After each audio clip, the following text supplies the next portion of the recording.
السلام علیکم ورحمۃ اللہ وبرکاتہ۔ ویڈیو کی طرف جانے سے پہلے ایک مرتبہ نبی علیہ السلام پر درود شریف بھیجیں۔ بسم اللہ الرحمن الرحیم۔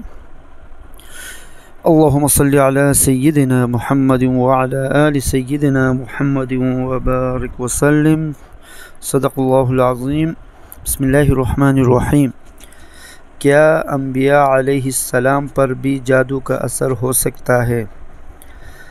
جواب یہ ہے کہ ہو سکتا ہے۔ وجہ وہی ہے جو اوپر بتلائی گئی کہ سحر در حقیقت اسباب طبیعیہ ہی کا اثر ہوتا ہے، اور انبیاء علیہ السلام اسباب طبیعیہ کے اثرات سے متاثر ہوتے ہیں۔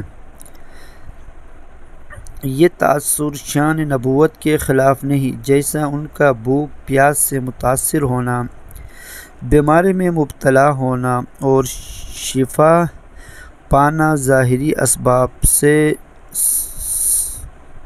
سب جانتے ہیں۔ اسی طرح جادو کے باطنی اسباب سے بھی انبیاء علیہ السلام متاثر ہو سکتے ہیں، اور یہ تاثر شان نبوت کے منافی نہیں۔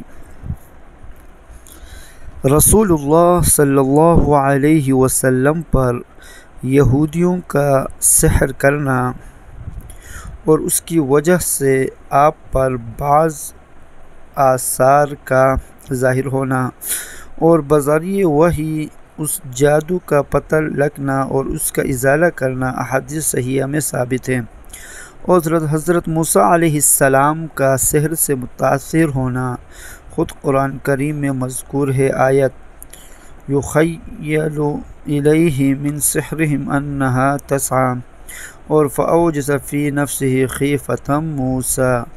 موسیٰ علیہ السلام پر خوف طاری ہونا اسی جادو کا تو اثر تھا۔ صدق اللہ العظیم۔ آمین یا رب العالمین برحمتک یا ارحم